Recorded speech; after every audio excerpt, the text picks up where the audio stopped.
Okay, we're back with our next discussion. Talk about certain economic concepts. Economics, it's studying how people make and spend money, and how that and the different patterns those spending and buying and work patterns are across a particular society. There are several different types of economic concepts. Among those are mercantilism,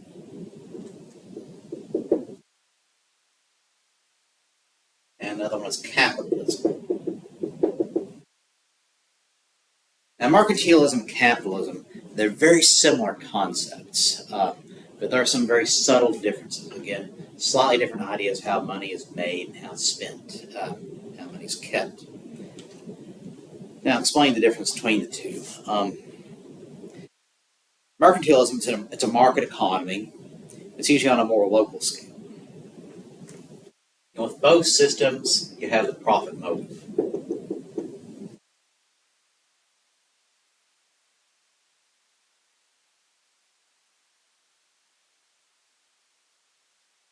Again, with both systems, you want to make money.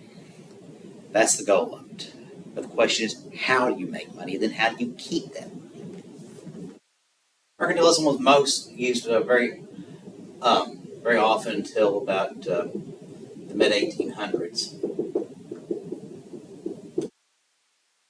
It's about 1850 or so. It's this kind of general shift from one system to another. Now, with both systems, it's a profit motive, but mercantilism is more of a local scale. Mom and pop variety stores.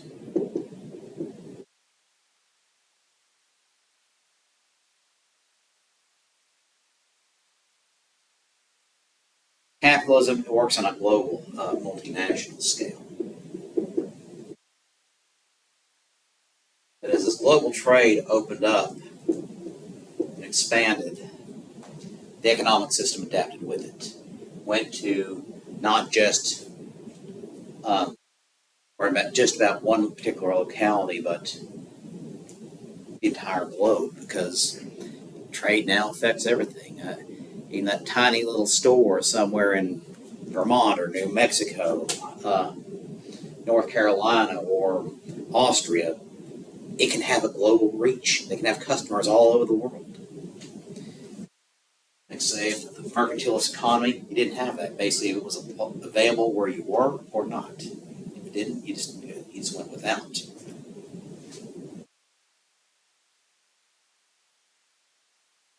Now, with mercantilism, the idea was the wealth of the world, the amount of wealth in the world is fixed.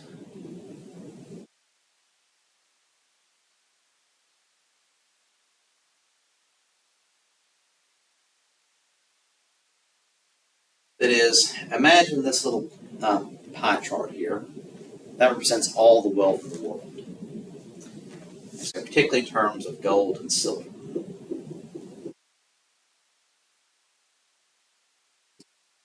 Well, the idea was, though, suppose you divide up all this wealth, different countries, Britain, France, Russia,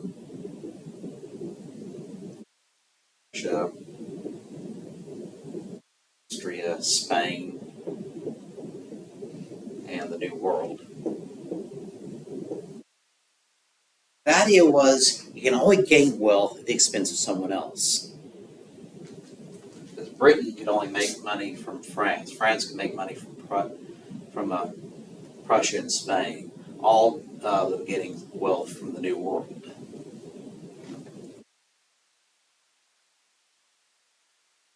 That is, the amount of wealth is fixed.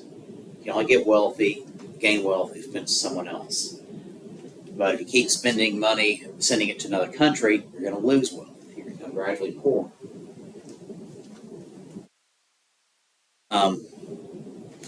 That's the opposite of capitalism. The belief that wealth is whatever you define it. And the amount of wealth in the world is theoretically without limit.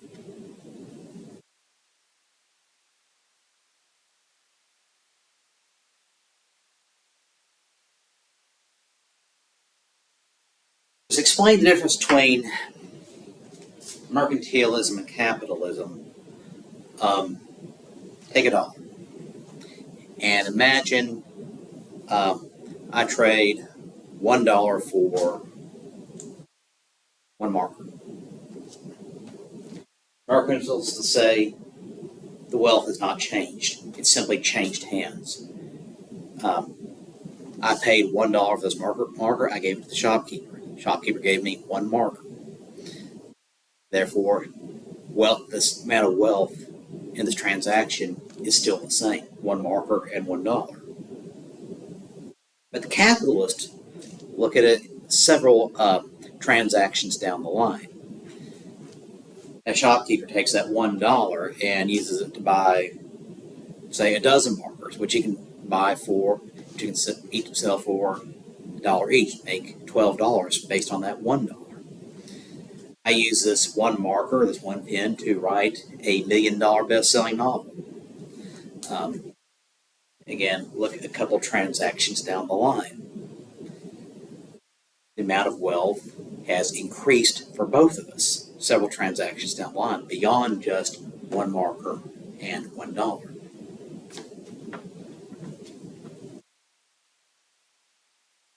Now, there's different ideas on wealth creation that affected the outlook of European nations on how are they going to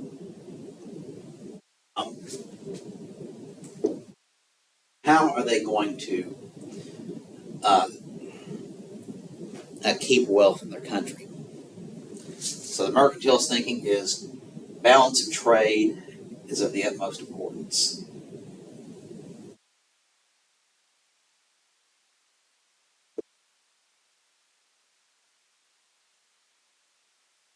Do whatever you can to keep that money in your country. Make it as hard as possible for other countries to trade with you. Just make sure they're not buying, make sure your people are not buying products from another country. That is, make sure your country isn't sending money outside the country, but it's still managing to bring it in. So trade systems were very tightly controlled. They were closed. It's very difficult to trade with other countries because these different nations, particularly the European nations, they're paranoid that they're going to lose money to someone else. Therefore, they're going to lose wealth. So, particularly the colonial empires wanted to make sure that all these colonies kept making money for the home country, and therefore made sure that money, the profits, kept coming from the Americas back to England or back to Spain. So England had a very tight series of laws making sure that the English colonies couldn't trade with someone else that wasn't an English colony or Britain itself. Spain went even further, saying that Spanish colonies couldn't even trade with each other. They could only trade with Spain itself. However, as the capitalist system, the importance of the balance of trade, it's debatable. No one really gets as upset about it. Last year, the United States had a trade deficit with China of $300 billion. That is, we bought $300 billion more of the goods than we sold. Mercantilists have a stroke over that. I think that America is losing all its wealth to China. Capitalist isn't necessarily upset about that. Looking at what we're producing, looking at what we're trading on, looking at other transactions we have around the country and around the world, they're not necessarily upset about it. Our standard of living basically stays the same. So that's basically the difference between mercantilism and capitalism. That is, the mercantilist system, small local businesses, maybe only a handful of people, versus these huge global multinational companies. Some companies like Walmart or Exxon that make more money in a year than dozens of other countries do. Some countries put together one company based in Fayetteville, Arkansas, has more money, makes more money in a year than several dozen countries. and have thousands, tens of thousands of employees. That's the capitalist system. These huge companies working across many different national boundaries, employing tens of thousands of people and making tens of billions of dollars. Apple and Amazon, they do business around the world. They are trillion-dollar companies. They employ tens of thousands of people. And that is what capitalism is about. Because you have this open trade, going back and forth across borders very easily, because of good transportation systems, good communication systems, trillion-dollar companies can exist and do business successfully. Now, versus socialism and communism.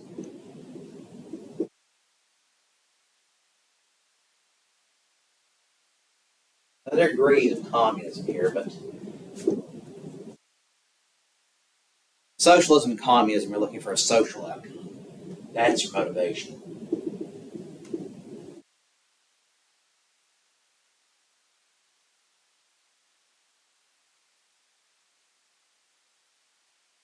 Your social outcome here is making sure that no one has too much, but everyone is provided for. Making sure that not one person has too much control over the economy, not one person has too much influence.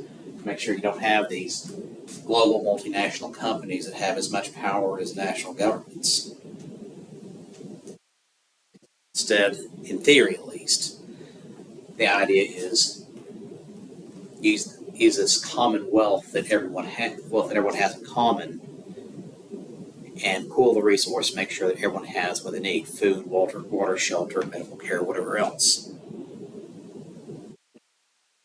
And again, both these emerge around the mid-1800s, both emerging as a response to industrialization and the sudden explosion of wealth and power, concentrated power of a handful of industrialists.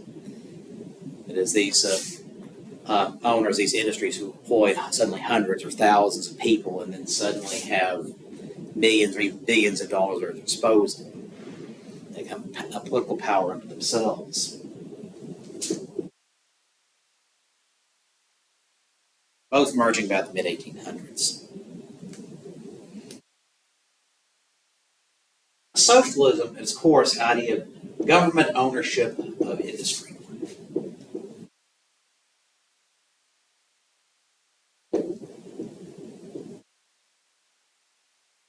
Again, there are different variations in this. Some socialists will push just for ownership of things like utilities and transportation systems, financial systems, and so forth, mines, and so forth. Some will say government ownership of all manufacturing as well. Some say government ownership of all farming. Others say farmers keep their own individual lands. But basically, it's government ownership, government control. The idea that, therefore, these companies are all accountable to the people because the state is representing the people.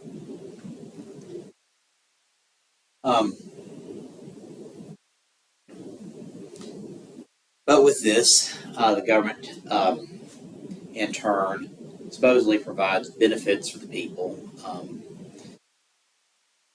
in terms of education, medical care, making sure everyone has an old age pension, making sure everyone has a home, place to live. Of course, that can be provided in the capitalist system too, just depending on how you work it out.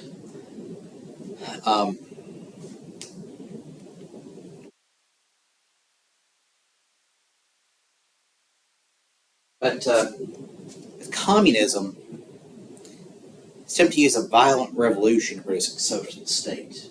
Communism is seen as a process.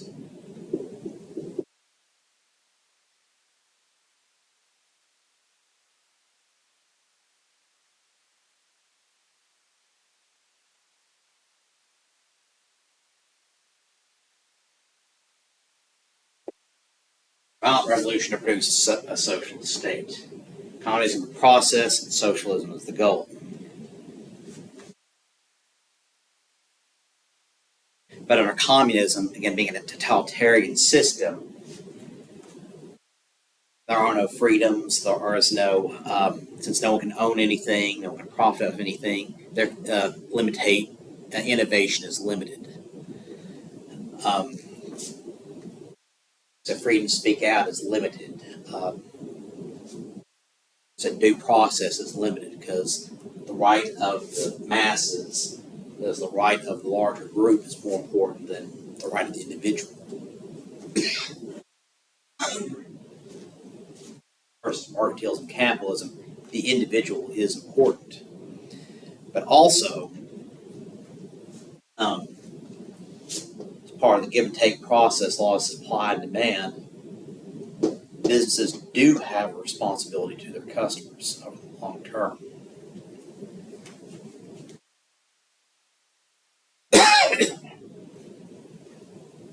But in communist systems, though, generally the people are much poorer. Like I said, very little. A lot of wealth can be concentrated within the state. The people on it typically see very little of that benefit.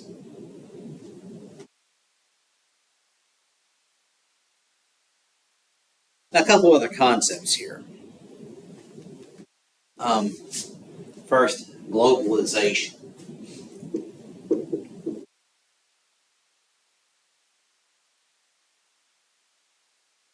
Spread of commerce and technology around the world. Now, it's always, ever since people could sail beyond the horizons, travel beyond nations regularly, globalization was starting. Probably around, see the earliest signs of it around the 16th century when the Europeans were really able to start establishing regular trade the distant corners of the world, in the Eastern Hemisphere and the Western Hemisphere. But it really starts accelerating after World War II, mid 20th century. More nations lowering trade barriers. You have a lot more democratic nations emerging. Production as efficiencies increasing, both agriculture and manufacturing. Communications are improving. So trade starts spreading out gradually more and more, but it really starts taking off by the 1990s. And that led to all sorts of concerns about what's going to happen because of globalization. What's going to happen to local markets and local businesses? Can they compete with some business 10,000 miles away? Our business is going to go where labor is cheaper. That is, people with good, well-paying manufacturing jobs, they're going to lose that to someone in some far distant corner of the world where they pay people next to nothing. People thought about the environmental consequences, how resources are used and taken and processed and distributed around the world. What about the any pollution that results from that? What about the total loss of resources, such as deforestation and contamination of water sources? And that was a concern. But globalization has continued and only accelerated since the 1990s. This also fits into the ideas of colonialism and neocolonialism, which we talked about a little bit earlier.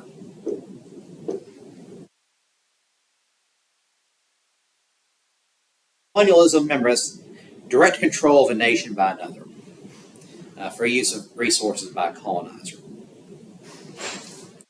Now, the United States was a colony of Britain.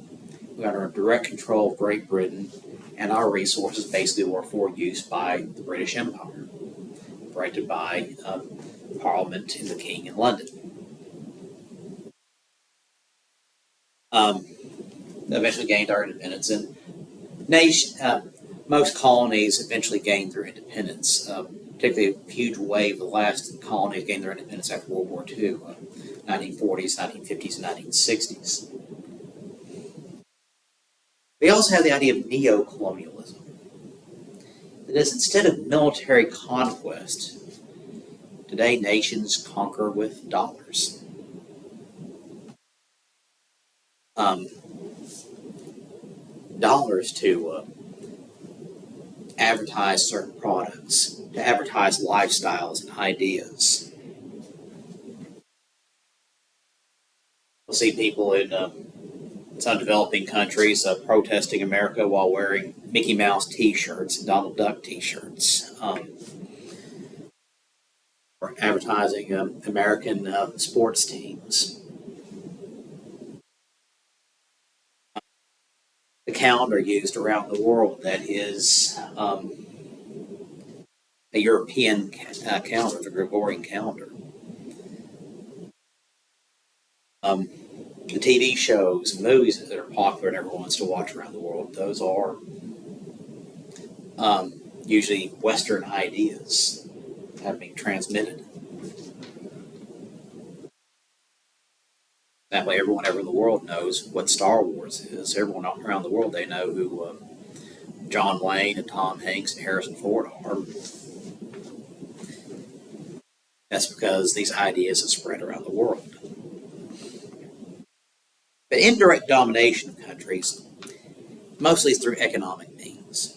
Basically, one country loans another country a ton of money, billions upon billions of dollars, but the problem is the small little developing country, it can't pay it back. Interest rates are too high, the economy tanks, and all of a sudden they owe a bunch of money to some big country. And that's where neocolonialism sets in. Sometimes these countries will set very specific terms for repayment or forgiveness of certain parts of the loan. It is some country, like say the United States or Great Britain or Germany or France, the European Union, they'll loan a bunch of money to some country and say, okay, you can't pay it back. Well, if you make this reform to your voting system, this reform to your financial system, this reform to your government system, we'll forgive X amount of it. Or if you allow us to trade this product in your country, we'll forgive this amount of it. It is using that debt, using that leverage that the country has because of that debt to coerce country to enact certain policies or certain changes, either good or bad or indifferent.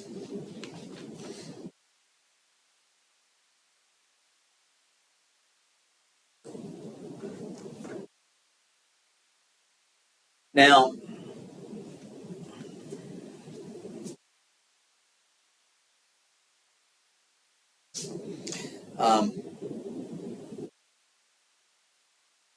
certain ideas of governmental systems.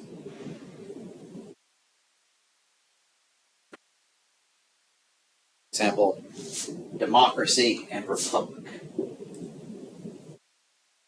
Really, since the beginning of the 20th century, you have moved more and more towards representative governments, especially after World War II.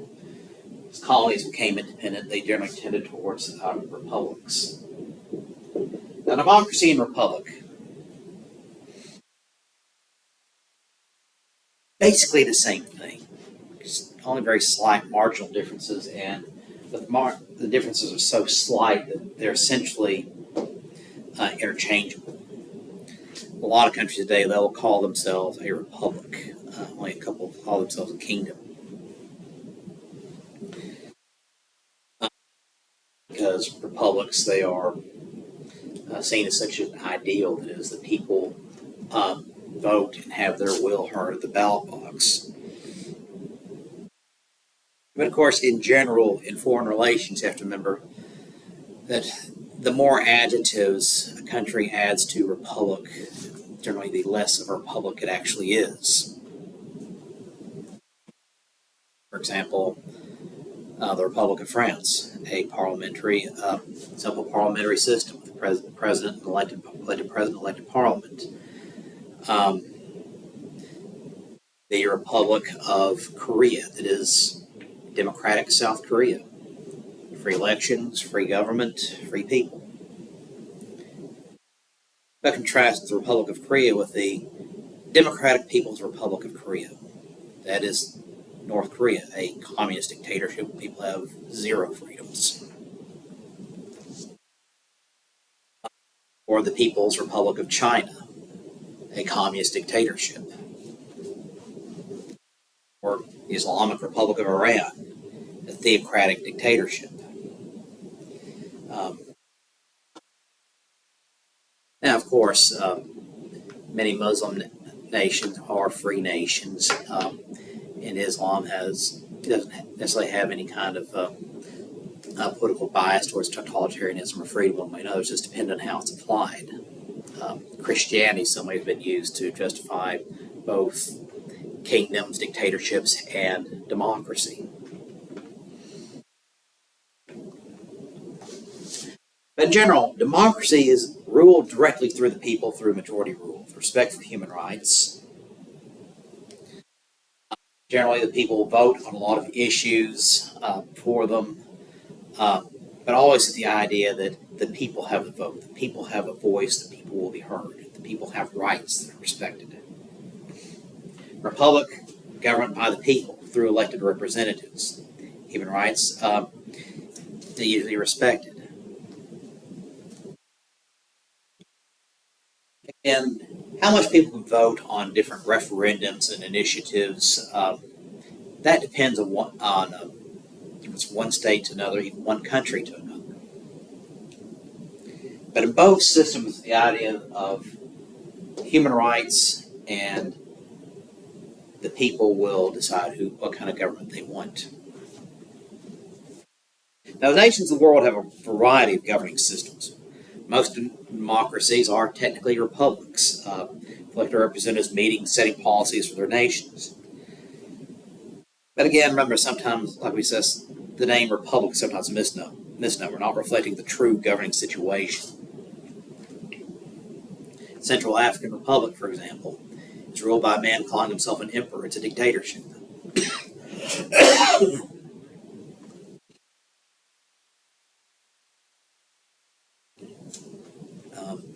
Islamic Republic of Afghanistan, it is ruled by the Taliban. That is, they do not have elections. They do not have freedoms or human rights there.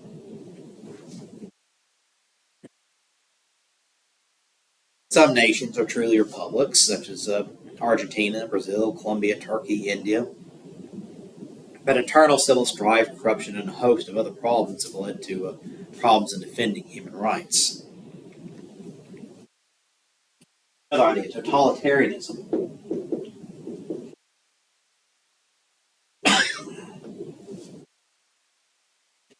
It's a dictatorship, usually by a single man or single faction. The rights of the people are subordinate to the state. It is one man ruling with absolute, unlimited, and unquestioned power.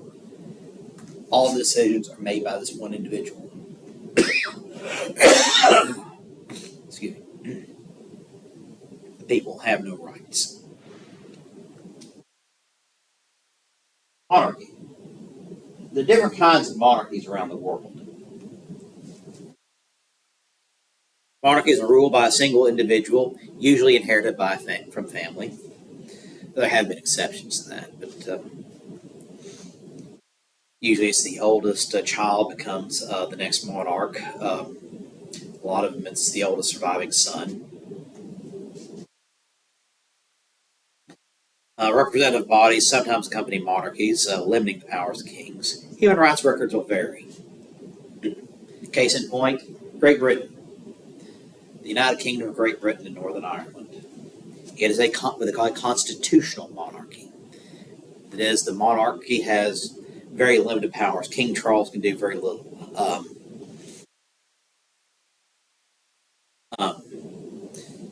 But all the real power is with the elected parliament. The rules and the powers of the king, the powers of parliament, those have shifted over the years. England never had an absolute monarchy. The power of the English kings was always limited. But early on, 11th, 12th century, people had very few rights. Um, but by the 13th century, the Magna Carta, that established the idea of due process of law in England. So the people did have certain rights, and those rights expanded beyond there. The English Bill of Rights by 1689, various reform bills that gave more and more people the right to vote, and gradually the power of the monarchy was limited. Today, the king is basically a figurehead. That's similar to what the situation in many other monarchies in Europe. Like say, um, Belgium, Sweden, Norway, or Denmark. Those are constitutional monarchies.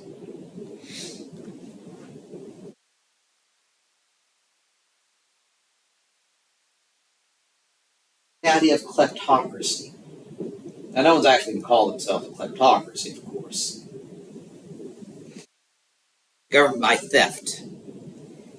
Under a variety of guises. It can be a monarchy, it can be a republic, it can be a totalitarian state, it can be communist. Basically, it's taking whatever's there and stealing whatever's bolted down. So these leaders come into power, and within a few years, they're billionaires with bank accounts all over the world. And when they're overthrown, they usually retire to some island paradise where they have no extradition treaty with their country. They live a life of violently for the remainder of their lives. But in kleptocracies, human rights workers are usually poor because the state will use whatever means it can to steal from the people, and people have no redress, grievance, or no right of due process. Give a couple examples here. Now, again, monarchies, governments of kings, queens, and princes, usually established by heredity. Libya was ruled by a monarchy from its time of independence in 1951 until Colonel Muammar Gaddafi overthrew the government in 1968. And for decades after that, Gaddafi's rule had been complete and unquestioned until he himself was overthrown 40 years later. A series of revolutions and uprisings took place. Muammar Gaddafi was overthrown and executed. That is, they went from a limited constitutional monarchy to a totalitarian state, an absolute dictatorship. Gaddafi routinely butchered and killed his own people and stole from them until he himself was overthrown. General Pervez Musharraf of Pakistan. He overthrew the democratically elected government of Pakistan in a military coup in 2002. Overthrew elected government in favor of a totalitarian state. And he ruled that way for several years until he returned power to an elected government, one that he made sure was friendly to his ideas and goals, and would not prosecute him afterward. Jordan, Kuwait, Morocco, and Nepal are examples of parliamentary monarchies. Although ruled by hereditary kings, their parliaments also make laws to help steer their nations. For example, the kleptocracy. Zimbabwe under Robert Mugabe. Mugabe was elected in a free election when the nation won its independence from Great Britain in 1980. But afterward, he since moved to rig elections in his favor to arrest opposition leaders. This country moved steadily towards a totalitarian state, starting as a republic, going to totalitarian. Essentially, got a taste of what kind of money he could get, and basically robbed the country blind. And to stay in power, he allowed all those around him to also start robbing the country blind. The result was once it was a prosperous, resource-rich country, was turned into a basket case, deeply impoverished. The value of the currency collapsed. They were actually issuing $10 trillion notes in Zimbabwe, which were basically still worthless. And to Mugabe himself was, after 40 years of rule, quietly pushed out of power. Remember, kleptocracies, they'll call themselves all sorts of variety of things to the world, but are simply systems where those in power steal everything inside for themselves. The entire state economy is geared for personal profit of the few who govern. Democratic Republic of Congo, for example, formerly called Zaire. His former ruler, a man named Mobutu Sese Seko, had stolen aid, trade, and a variety of other products and monies for his personal profit until he was overthrown. The Duvalier family, which ruled Haiti in the 1970s and early 1980s, left the country after a coup in 1986 with millions of dollars in government revenues. And just left after that. The country is still dealing with a chaos, one government overthrowing another, people still deeply impoverished. That's it for now. Next time we'll start talking about comparative religions.